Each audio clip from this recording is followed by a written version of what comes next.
We need to wait for Dennis, I guess. Just wait for Dennis. Dennis will.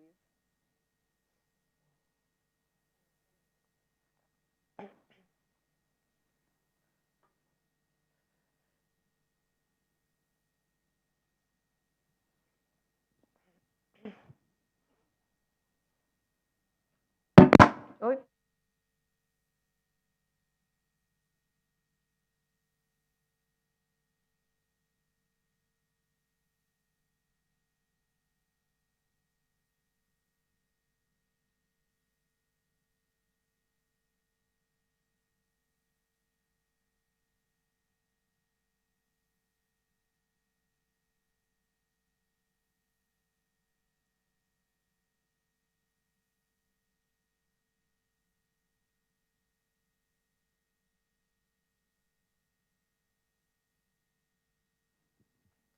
Good evening, ladies and gentlemen, dear colleagues. Welcome to our public lecture today, which is part of the series Macau's History and Heritage, which is co-organized by Rui Cunha Foundation and hosted by Rui Cunha Foundation and Department of History and Heritage, University of St. Joseph. Today we have a lecture by Professor Sheila Zandunai from University of Macau. Sheila Zandunai is a professor at the Department of History of the University of Macau. She holds a PhD in social anthropology and ethnology from IES, Paris. And she's the author of several publications on Macau, and she was a recipient of the 2022 Merit Award for Macau Research in Humanities and Social Sciences by Macau Foundation and Social Sciences in China Press. For her work, very famous article now on the Portuguese calçada, and it was published in the journal Current Anthropology in 2018, together with, and it was co-authored with Vanessa Amaro. Her research has been funded by many grants and fellowships awarded by the International Institute of Asian Studies, Andrew Mellon Foundation, IES, Society for East Asian Anthropology, Academia Sinica, University of Macau, Macau Foundation, and Universidade degli Studi di Torino. Her current research interests include urban history, colonial modernity, leisure business, heritage, and gambling. Sheila is also an active member of Urban Transitions Hub at University of Lisbon. Today's title of the lecture is Gambling, Urbanism, Tourism, and Early Modernization in Macau, beginning of the 20th century. Sheila, thank you very much for accepting this invitation. The floor is yours. Thank you. Is this on? Can you hear me? Yeah, okay, great. Thank you so much, Dennis, for the invitation. It's my pleasure actually to be here. I hear an echo. Is it normal? Yeah? Okay, so I'm used to carrying the mic, so just checking. It's a great pleasure to be here today and be able to talk about this research that is still in ongoing. I would say it's on writing stage, but it's not finalized. So there'll be a few things that is still not concluded, some sources that have not yet been consulted. But for those of you who know me, following what Dennis has said himself about my trajectory, I'm not a historian by training. I'm becoming a historian, changing a little bit my perspective on Macau studies, but Macau has always been my focus of studies since the very first time I came here in 2006 to do my field work, the first part of my field work. I hope I got a lot of slides, so some of them will be, images that I found during this research. There'll be a little bit of text and a little bit of theory or, methodology. I hope this is not, not very nice to follow, but I'll try my best to use a type of language that is also a little bit more, easy to follow in a way, avoid jargon and that kind of thing. After I sent the title to Dennis, I actually had this idea that it doesn't sound very precise, so I tried to change it, but the posters were already out. So there was something that was lacking in there, which is the years actually. I'm just trying, okay. So the year was not there. So I was afraid that by looking at the picture, which is a current picture of Macau, a lot of the audience will actually think I was going to talk about present day gambling. But this is not what's going to happen, even though I'm going to introduce this a little bit. I'm really focused on what was going on in the gambling industry about 100 years ago, which is an area of studies that I found out is not really that well developed. So just to highlight here, the dates will be important to keep in mind. To keep with the idea of the poster, I began also with an image of present-day Macau. This is Cotai at night. I think the image is from GGR Asia. Some of them were not going to be credited, so I apologize in advance for that, but I work with many of them, and just for the PowerPoint presentation, sometimes I skip some of the credits, but I suppose it's from them. And this is what a lot of people have been writing about and have been writing over the last few years about this gambling liberalization that actually marks the age of mega resorts, or I think the term comes from Godinho, who is from the field of law, the law field that has also written a lot about the development of gambling from a legal perspective. So I think that is pretty, common to consider that when you talk about gambling in Macau, a lot of the times what comes in mind is actually this idea, this gambling boom, the major development that the city has undergone throughout the years. And indeed, if you look into the most recent publications, these are just the books, and there's quite a few more, but I selected just these 4 because they all have different angles. There's one, this is the latest one. This is from our colleague here, Tim Simpson. I haven't read it yet, but I've read some of his work that builds up a little bit in this idea of Macau as this laboratory for Chinese consumerism.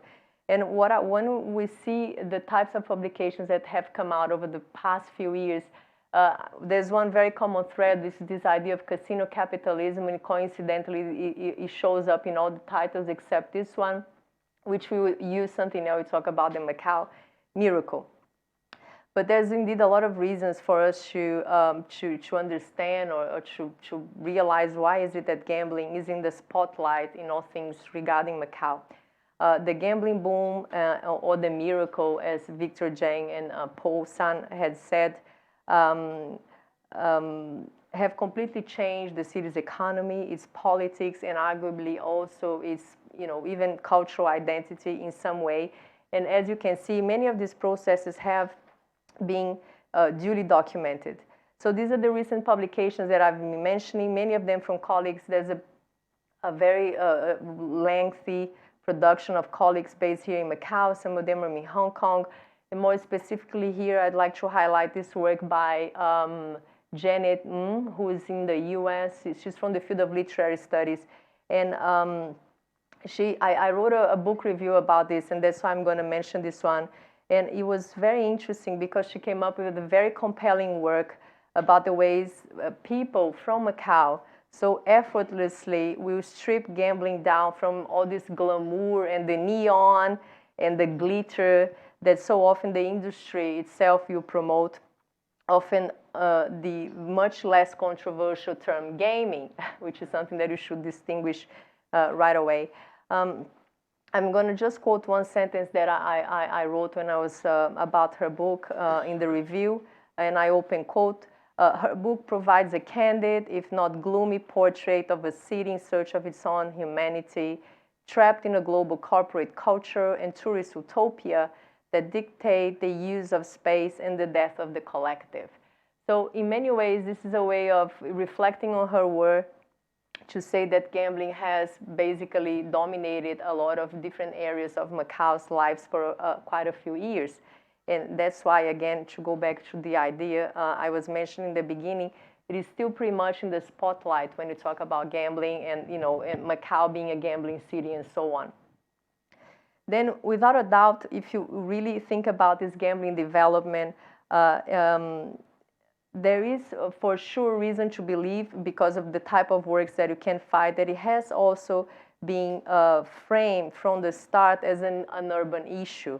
And because of this reason, it has often been the object of a lot of debate in different parts of the world or cities where casinos are also an important feature of the urban landscape. So I would think Vegas or even, Monte Carlo, but most recently other parts of Southeast Asia, the Philippines or even Cambodia, Thailand, etc.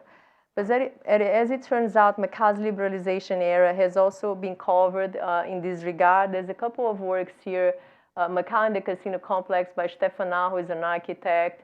The Strip, I think, is also by him, but it's about Vegas. I wrote myself a couple of short articles about it. This is from a colleague that is, I think she's in Singapore, but there's a lot of work on Singapore too.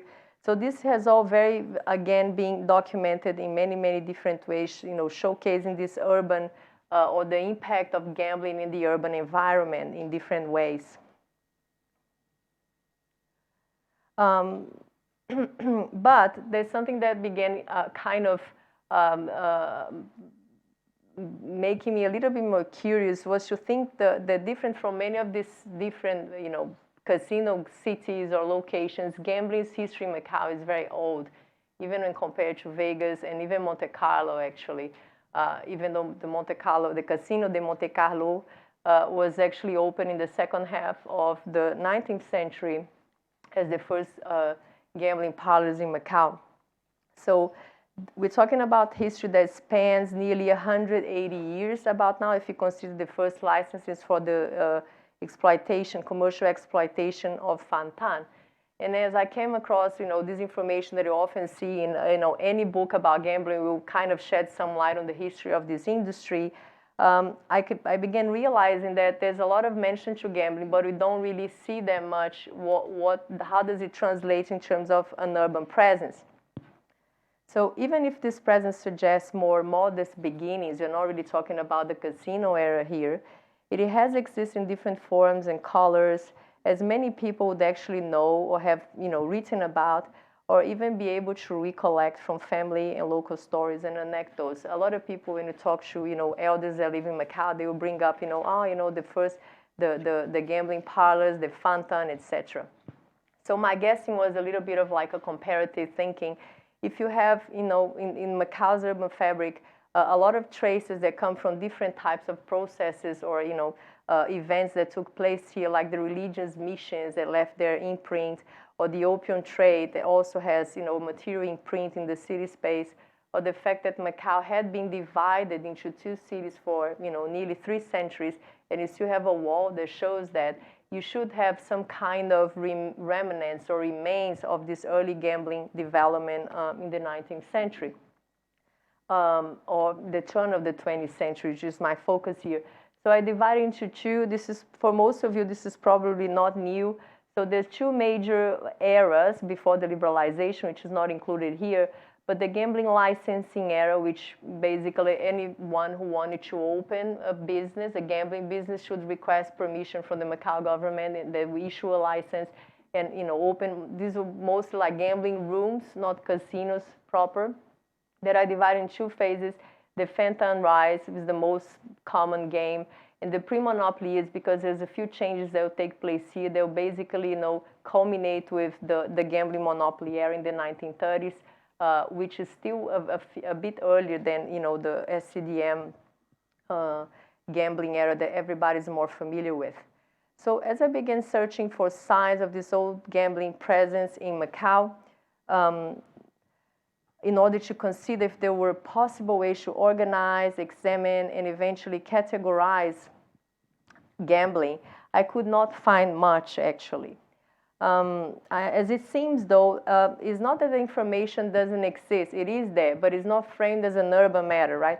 This information then is not systematized or is not formalized in terms of an urban research, but it's rather scattered or made available under different frameworks. There's a lot of, reflections on the history of games, or how there's a lot on Fantan. Xavier, he's a French historian. He basically writes a lot about Fantan. There's the idea that gambling has been present, the history of gambling itself, but it's never really a lot that has been added in terms of this urban presence of gambling during this era. So it's mentioned sometimes as context or just as an illustration of something or an entry point for an argument of how gambling has, for instance, supported the Macau's colonial government, but there's not much more than that. But then again, I haven't gone over all the possible sources yet. So a lot of ink has actually been devoted to writing about the CRED-DM, but prior to that, as I say, the information is multiple, but it's spread around. It's not really framed as an urban question or an urban matter.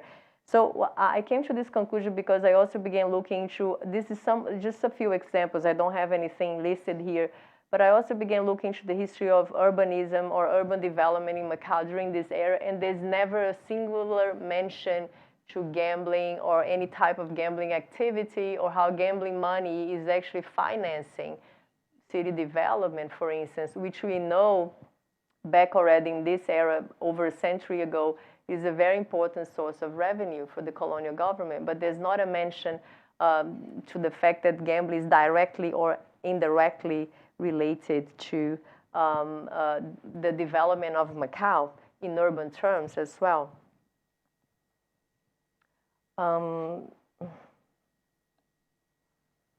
Okay, it's a little, there was a highlight, but you can't really see much. So in some, putting those pieces together, what struck me at some point was that it seemed like a paradox, which here I call the dialects of gambling research, that there's the history of gambling that is available to us, that is being published, does not discuss much of its urban role in city formation, whereas most of the contemporary research is actually doing it, actually shedding light on how gambling has transformed Macau cityscape. Obviously, the first guess would be that the volume or the size or the proportion is very different, but it doesn't mean this urban presence didn't exist. So as I began thinking about it more and questioning why is it that there's not a lot of urban research on gambling during this period, I began thinking, shouldn't we approach the genesis and the development of the gambling industry at the turn of the 20th century in a similar way? Why is it that this activity is such a strong or important economic force is not really being explained in terms of its impact in the city fabric? So because we know, when I say gambling here is when we have to begin expanding a little bit. This is not only about gambling as we can imagine today, the casino, the integrated resort, but also the kind of satellite or side economic activity that is linked to it, of which some of those first forms that emerged in the turn of the century are still present in Macau, as you're going to see. So it has been always fostering this kind of side activity as well. So my educated guess was that it might have been at the turn of the century also a similar or some kind of similar impact due to its economic relevance. It might have been an impact in the urban space or the way it was being designed, etc. So this was, I come from a very theoretical background, so I normally put the questions first, but later we're going to see a little bit more of how I came to certain conclusions up to this point. So my overall question would be, how has gambling during this era contributed to Macau's urban history and the transformation also of Macau's colonial image? And that's where gambling slowly and gradually, not exactly what I'm going to show you here, but moving on with the research, I found that later on gambling also began to get connected to this idea of a tourism industry that it still doesn't exist in this first half of the 19th century. Fountain houses are not for tourists, are basically for residents, or eventually, the Chinese will come from China, the Chinaman, we call them, or, from Hong Kong, but it's not really being promoted this way. It will become actually being promoted in the beginning of the 20th century or the late 19th century, as you're going to see.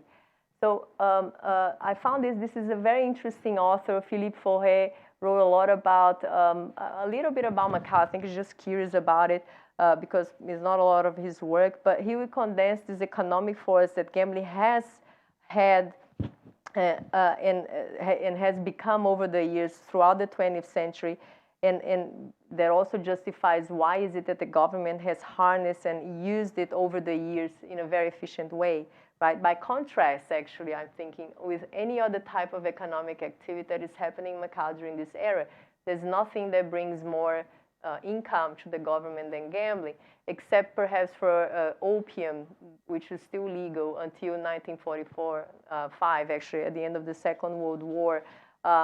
There's a lot of data coming in this sense, and they always put opium and gambling tax together, so I still need to go over a few documents in the archives to try to actually find the exact percentage of contribution from both gambling and opium, which were the main source of income for the Macau Portuguese government, colonial government.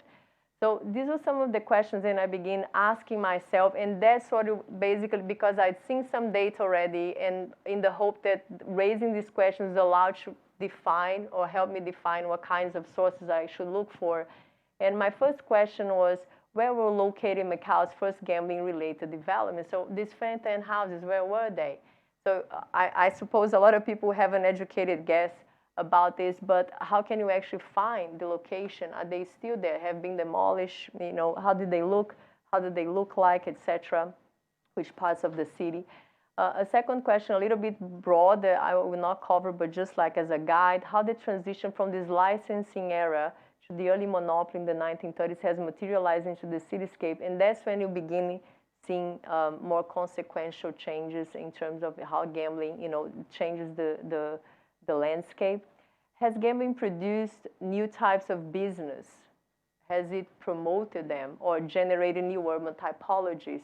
And that's where I get some ideas that I'll show you in a few slides. Has it also generated more intertwining between the Chinese and the Portuguese city? Because this came already with the arrival of Amaral. This is already a few decades into the Portuguese colonial era. And clearly there were, a separation that was a little bit artificial that fell because, Chinese citizens have now to pay tax to the Portuguese government. There's more economic integration, but there was still a kind of a separation between the Portuguese and the Chinese city that existed back in the day. But as gambling developed, can you actually integrate, do they, move around the city a little bit more? And this will have to do more with this idea of like urbanism as a way of life, right?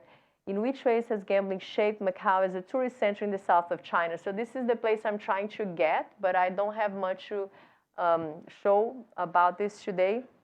I have another presentation on Saturday about this. I'm continuing the talk in another frame, but this is basically what was guiding me. And the overall idea is then to rethink gambling in the historical city. So this actually began a few months ago. It was kind of more of a provocation because I was invited by some colleagues at the history department. It was a workshop. And they said, how can you rethink the narratives, the historical narratives of Macau that go beyond gambling? And I thought, why do we need to go beyond gambling? It's not covered yet, right? Because the focus is so much on what's going on currently that we missed out on what happened actually a long time ago. So the idea is to move the focus away from the overall or overwhelming impact of the gambling in the economy, as it shows in different historical narratives of Macau. Basically, it saved the Portuguese colonial government. That's the bottom line. And doing more research in its presence in urban matters, how it has materialized, et cetera, et cetera. This is a very interesting, there's a series by Besmetny, the Casino Republic. They're just amazing, and I using here, I hope he doesn't mind if he sees eventually, because I found they're really fascinating, and they tell a lot about, the beginnings of what we see today are here somehow, right? The seeds of this gambling dominance over Macau's economy. So this, bringing all these questions into, going back in time, this will bring us actually to the age of Fantan. We're not anymore at the age of mega resorts. Let's go back a little bit and try to understand what is this historical narrative. Is there one? How are they connected? And so on. And that's where, the story starts in a way. Now, for us to understand and to go back to the title, this idea of early modernization, which, to be honest, I'm not very satisfied. I think the more accurate way of saying it would be gambling, urbanism, tourism, and early 20th century modernization. And the reason being because ideas of modernizing Macau have become very, common actually already with the beginning of the colonial government at the turn of the mid-19th century, following the arrival of Ferreira do Amaral, subsequent governments. And overall, and from the previous list of, the history of urbanism that you can see, it's very common that the focus, and that's actually what the Macau government was trying to accomplish, very common the idea of modernization is synonym or equals this idea of urban planning. Let's modernize, let's build landfills, let's open a new port that will attract more embarkations, because we're talking about an era of like a vertiginous decline in terms of economic income, because Hong Kong was, taken over by the British. So Macau government is trying to find solutions actually to survive following the foundation of Hong Kong by the British, who were much more powerful and wealthy merchants already during this era. So if I go back to that list of references, which are just a few of them, the history of Macau's urban modernization has been in many ways often told through the history of infrastructure development. Riverfront reclamation is a classic example. There's a lot of, especially Portuguese historians, a lot written about it. City remodeling, of which the port, for instance, the outer harbor, a lot of people also talked about it. And then architectural style shifts, which will be a little bit more specific, but I'm not really covering much. But many of those texts also will come to this. And here I give you a few examples of what did they look like, or some of these plans. So you have this project for a large reclamation scheme at the northern end of Praia Grande, and there's a few urban plans. This is from 1912. The construction of the outer harbor of Macau, which took 40 years just for them to come to the conclusion that we should follow this plan. So there were several attempts, and most of the time there was a lack of resources. They couldn't build it, even though the plans were good, or sometimes the plans were problematic. Anyways, it's a history in itself, actually, of this idea of modernization linked to urban planning and development, the dredging of a deep water canal. So this somehow, looking back in retrospect, actually, you see is this desperate attempt of the Portuguese government to try to make sense of Macau as a port city still, when it was losing actually this function, and it would never recover again. And that's why at some point, and that's why again, gambling is important, because it fits into this gap in terms of resources and this identity that Macau no longer will have, even though they're trying. The Gia Lighthouse is from this era. It was again an attempt to bring boats to Macau, but they were all going to Hong Kong, because that's where the business were. It's not only about the port facilities, which Hong Kong had much better, but also the fact that the main business were there and not here. The British that were working in Hong Kong, they left right after the foundation of Hong Kong in 1842. So there's a couple more maps that we found. There's a lot of those plans. This is just like an overview of all the types of sources that are available. So it's really like a very interesting, for me, it's like a puzzle work. So very fascinating to go over such documents. And these days you can find a lot of those things digitized, but it's still not enough. But just show some of those ideas, how they develop these ideas of reclamation already showing up. They will shape the Macau that we have today, right? And then the famous Saint-Malo, again, that embodies this very idea of a modern city. Like, I don't know, for some reason, this comes from a very European background, is that, and a lot of other colonies are doing the same, like the French in Africa, is like, let's do like straight lines, because this is rational, right? And that, embodies what modernity should look like. Sanitation projects, paving roads, so cleaner cities, basically. They would get rid of disease and, the type of problems. And Saint-Malo, this is an image from Macau magazine, the rendering. I don't know who is the artist. Is there, it's signed, just like giving credit. Anyways, and this is a couple of images. of later time, 1930, 50, more or less. But I suppose many of you have seen those before, right?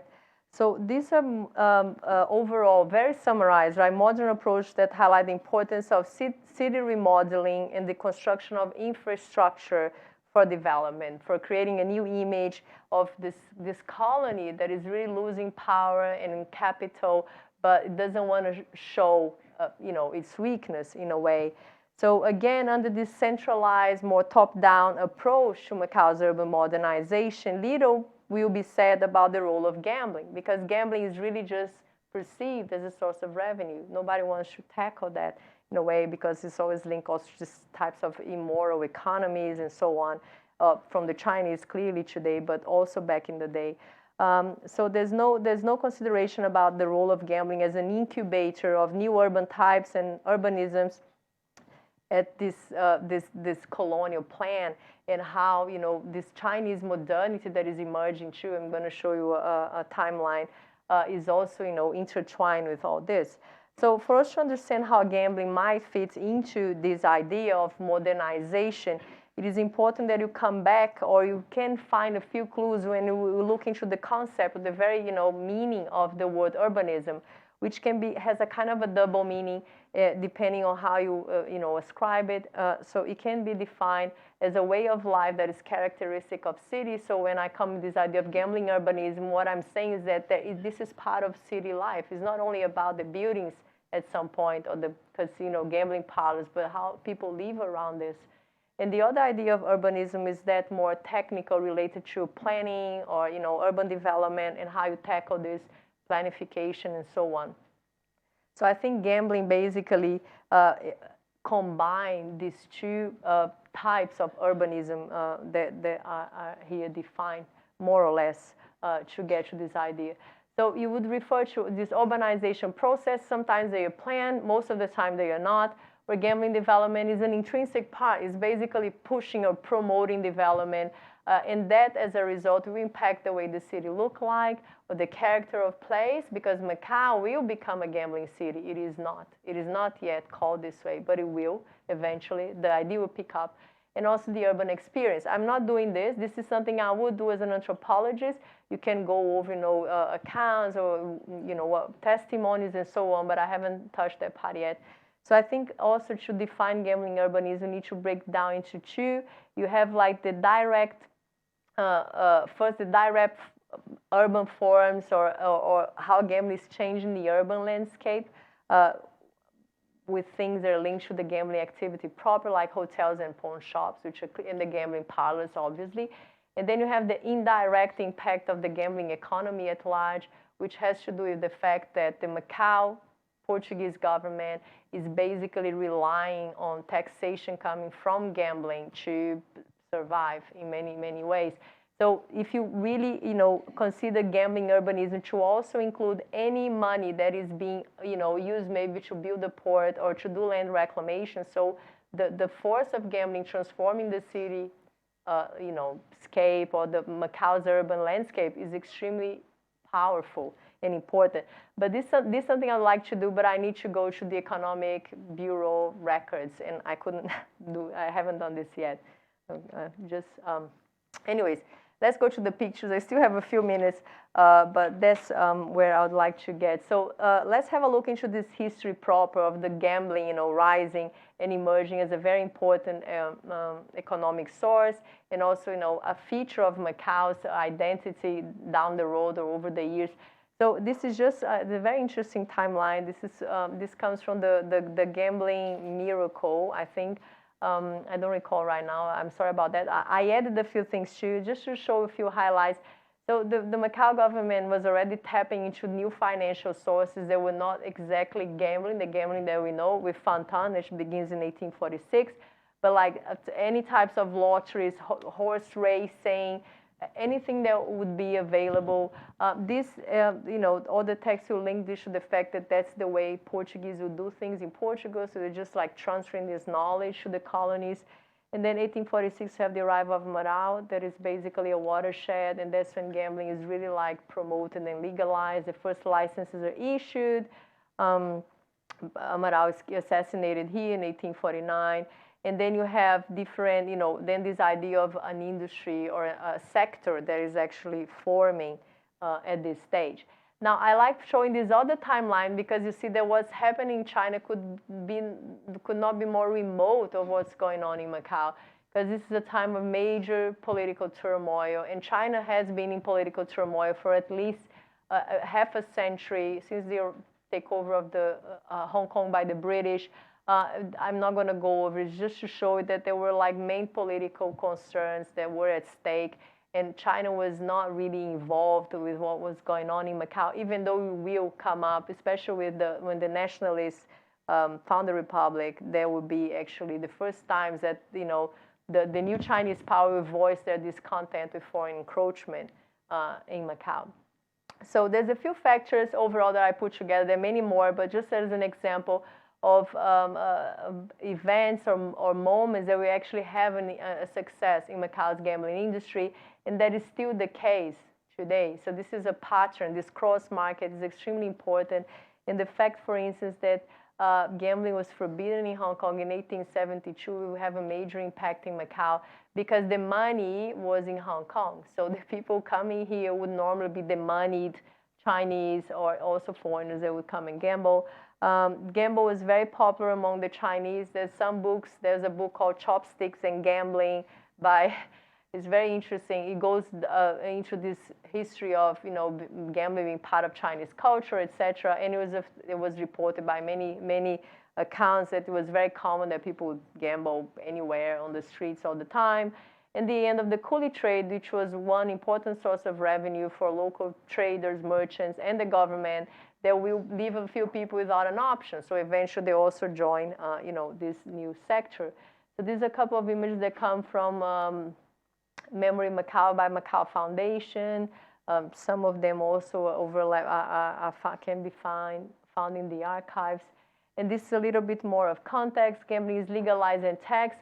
The context, again, Macau is really facing this moment of depressed revenue. So there's what do you do? So how can you react in a way that you can very quickly solve the problem? And the Portuguese government basically just turned around and began taxing any type of activity that was in the hands of the Chinese, which was basically a lot of the daily affairs of Macau.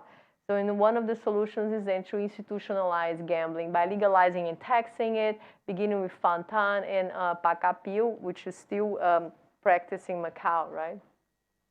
And then you have some data like this that are extremely promising, because you see things like so the first Fantan houses emerged in 1850, and you have more than 200 already just a few years later. So that's a lot, right? Even though this data is this comes from SHIP or maybe Loeffling and Pannell, a couple of authors who wrote about it. But there's a few contradictions here that need to be clarified.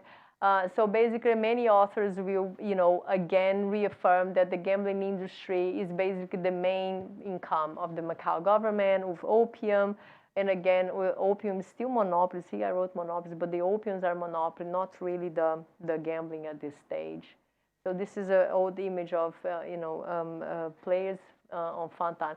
So why I say this data is not exactly accurate, because these are secondary sources, and we go to a primary source like this one, which is basically this, right? A list that was issued by the Macau government in 1896 with the numbers of and types of shops and trades that existed in Macau. You can see that pawn shops are flourishing, actually. Opium is still legal. Firecrackers is already emerging during this era. And you do have, on the other side, Fantan Gambling House, which is 19. So where are the 200? Something happened in the way. These things need to be double-checked, but there's indication here that either, many closed down, lacking business, or, something is wrong about the secondary sources. Lottery is much more popular. You have different types. Money exchange. So this highlights our mind. So basically, these are types of businesses that I think are connected to the gambling industry in many ways. So the pre-monopoly era or years, and basically these are the sources that I'm going to show you now. a little bit more images. So there are other sources that I have tackled, but just like in a peripheral way, that oral history is something for later. But mostly I'm basing myself in these types of records at this stage. And that's when you begin seeing these images. And eventually on the details, this one everybody knows, the Rua da Felicidade, não é? In 5th of October. So basically, most of these fountain houses, they existed in this area that is called the Inner Harbor.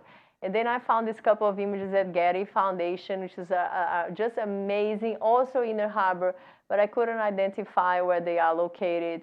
But you get the names of companies that actually operated. So it's still right from right to left. And you can actually retrace, right? If you go to the Economic Bureau, you can, try to dig out a little bit more. But I like that they're very, very positive thinking, because they all call their gambling parlors the first class gambling houses. This is a first class gambling house. This is another first class gambling house. It's just a corner, of a narrow, dark road. You can see a rickshaw. The rickshaw is parked here. That's one way of, transporting people around. And then you have the first signs also of a type of economic activity that is highly linked to gambling, which are the pawn shops. I still need to do some research on this, and this is mostly Chinese sources, secondary ones, about the history of pawn shops. But I found something related to them emerging in Macau during more or less this era during the Qing, right? They used the Chinese dynasties, periods to talk about. But this is a very important one because it's very big. It's very distinguished actually in Macau's urban fabric. And it disappeared actually in 2000. This is a pawn shop from like the late 19th century that was destroyed by a fire and no longer exists. There's also Takseng. There's a couple more at Saint Malo. And this is a couple of images, but just to show that during this era, if you put these fountain houses, the pawn shops in a map, you actually see that there's this concentration of gambling activities in the Inner Harbor, which is basically the place where the Chinese population is living. And also because the main port of Macau is still here. The boats, the steamships, they're coming here. The Outer Harbor Ferry Terminal that we all know, that was closed down for a while, didn't exist. That's why they were trying to build back then with the plans that we saw. And then during this era, you also have the emergence of this, which is really signaling a transition, because now the money, the capital is at the hands of the Chinese. So this is no longer the Portuguese merchant that has a ship making a business with the home merchants in Guangzhou, but now the new tycoons or the Chinese basically compradors that have worked for foreigners before. Some of them had, self-made men, most of them actually, that will find, a house, a home in Macau, and one of them is called Ho Neng. You also have Lo Cao, whose house is still in Macau, with the Lo Lim Yuk family. You have Folk Henry family also. So all these men are basically the ones that will be investing actually in the development of this sector, this gambling activity. So extremely important, because you have a transition of the business elite. It is no longer the Portuguese or the Eurasian, but the Chinese business elites are emerging. Zheng Guanyin, right, also, whose house, amazing, by the way, it has been restored by the Macau government. This is his house at the Rua do Campo, not very far from here, renovated, that he bought in 1916. So why is it important? It's important because these men, they were the actual new tycoons that Macau is going to produce, many of them because they also had business in China, sometimes in Hong Kong. And they will be the ones that will be really investing. And that's why eventually the Macau government will consider that the gambling monopoly is more interesting in terms of profitability than, just this random first class, fountain houses that exist. And they are also important because this is the era in which the era of hotels will also begin in Macau. And this is another feature that I found that is linked to the development of this economy or trace of this gambling urban presence in Macau. So this is more like of a break into all this, because then I began looking, I don't know if you have time, how much, 5, 10, 10? So I found a few descriptions of the first descriptions that appear in international guides, mostly in Hong Kong. There's some indication that China is also, at the second half of the 19th century, developing, or this incipient tourism industry with like foreign travel agencies being open in places like Shanghai or Guangzhou. But I haven't really dig that much into this, but there are a lot of guides, mostly produced in Hong Kong, they will describe, and they will always like give the occasional mention to, oh, you can go to Macau and see this and that and go to the gambling parlor.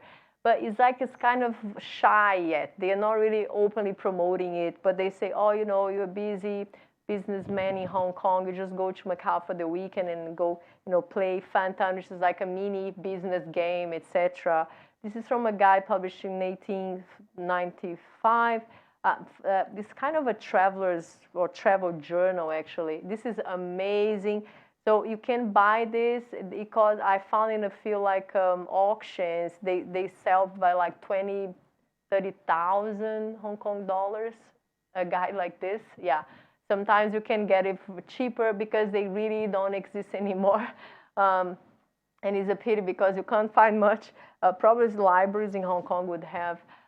So again, suggesting that, you know, if you go one day, same thing as today, if you go one day to Macau or 4 days, you can do more or less. And they say if you just go for a very hurried travel in one day in Macau, you go visit a few Portuguese places and maybe the gambling saloons, etc. So it's the beginning of this, oh, you know, maybe this is entertainment. It's this idea that gambling, because sometimes Chinese will take it very seriously, but it's from the, you know, foreign perspective, this is linked to leisure, right? The leisure industry. This is a note from the press. That's my timer, but I'm like 40 minutes. Actually, he's a photographer, Antunes Amor, who'll come to Macau and he'll make a few pictures and write, you know, what he saw, you know, his comments about the city. And it's published in a magazine called Ilustração Portuguesa in 1923. So all these kinds of sources that actually really begin showing, you know, actually there's mention to the existence again of these places. And then there's the part that I really like, because everybody knows this, oh, Macau is the Monte Carlo of the East. And I'm like, how did that happen, right? When did it start? Why you would compare Macau to Monte Carlo? Because there's nothing that really look alike. And then one of the first mentions that arguably, because I'm still doing research, but I found a couple of them. The first one at the turn of the century, 1895, by an English journalist and businessman. So there's basically the man of, you know, a certain wealth. They'll travel around and write a journal that will be published. He wrote a travel book, and he dubbed Macau the Monaco of the East. This is in the 19th century.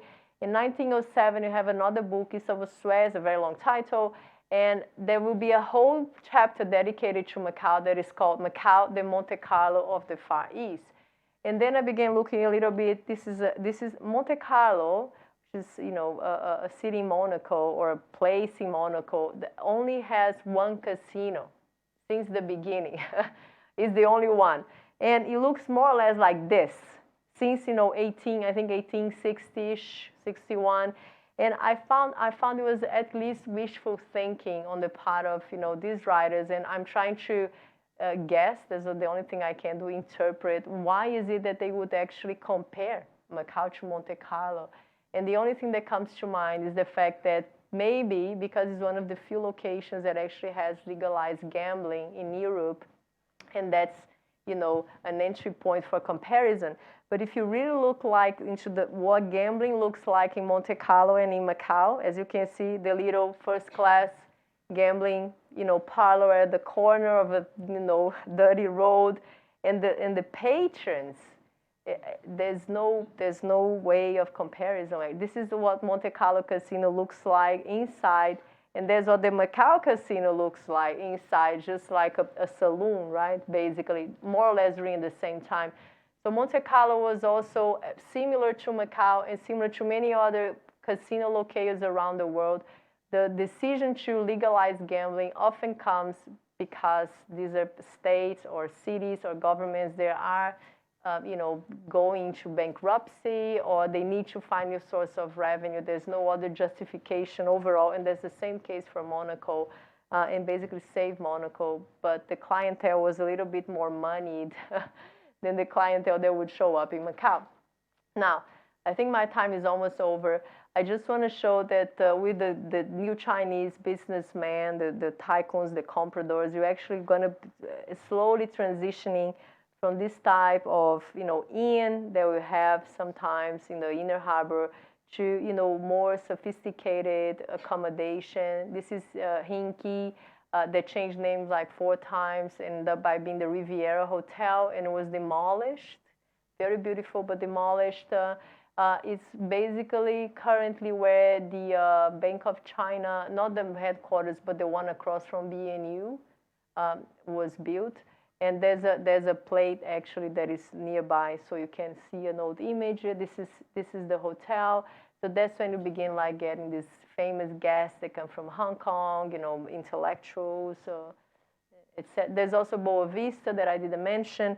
And then the advertisement or ad era began, and then you see how they capitalize on this idea of, we're the Monte Carlo of the East. But then I'm sure some of the travelers might have been disappointed when they arrived. But I think they like the idea of the first class.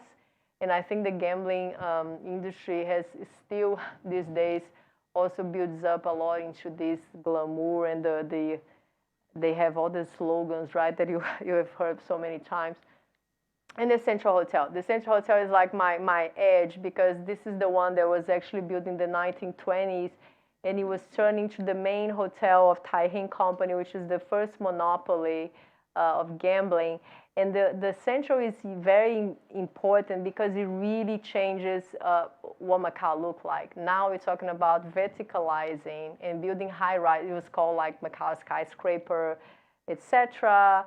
So, and then you have Saint-Malo. So this is like this new idea of modernization, or what I would call rather Macau's, early 20th century modernity that combines urban planning, but also this impact of gambling and this attraction that gambling will have over other types of activities like the hotels and the pawn shops and so on. New transport links, I'm digging into this right now. I just added here, but this is mostly for me. And I'm going to conclude here.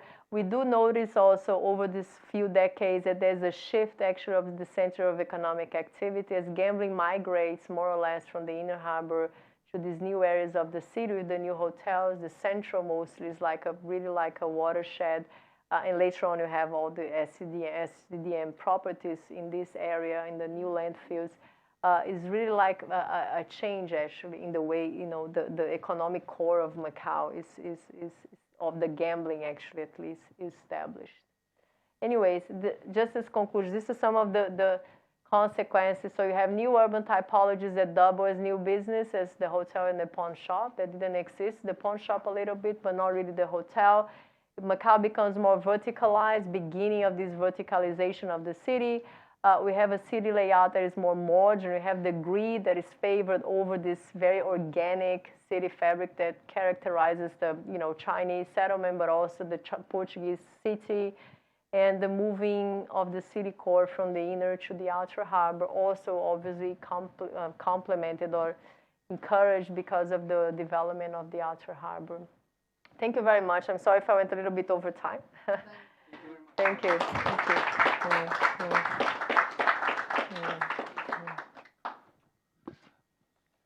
I would like to ask audience, and again, to thank our speaker today. For any questions or comments, perhaps we can collect a few.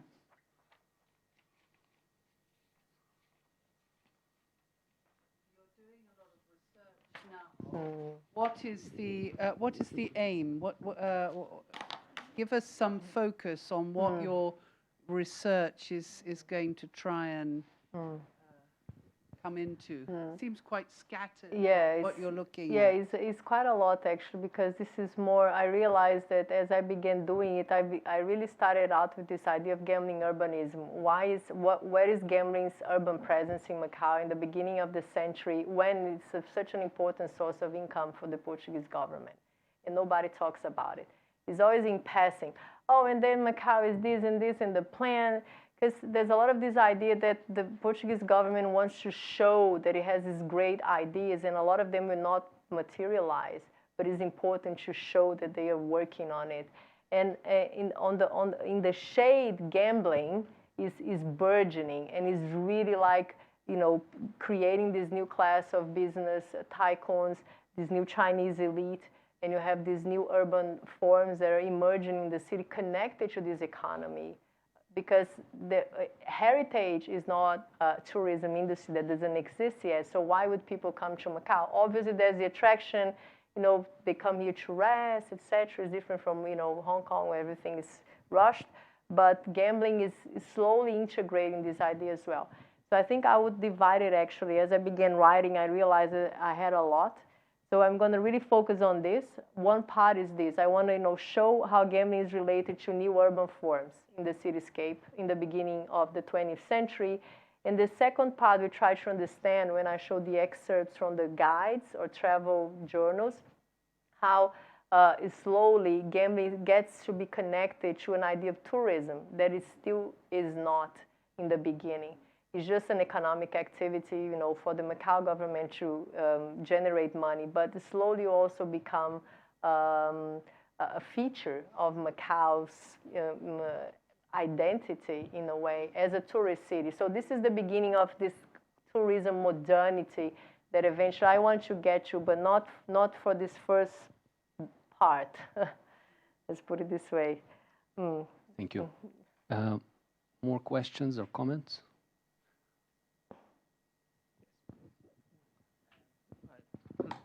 I'm curious about the legalization of gambling in 1846, in 1864, something like that. I'm thinking how the government consider this legalization at that time, because I was thinking, will the mechanics or the people already just keep gambling so far away?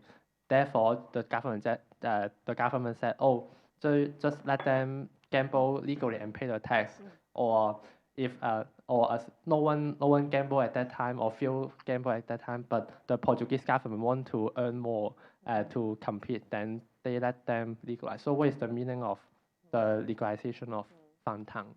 I think it's mostly the first description you gave. It was ingrained in the culture of Chinese people that were living in Macau. I showed a few images a while ago. These are from like 1920s.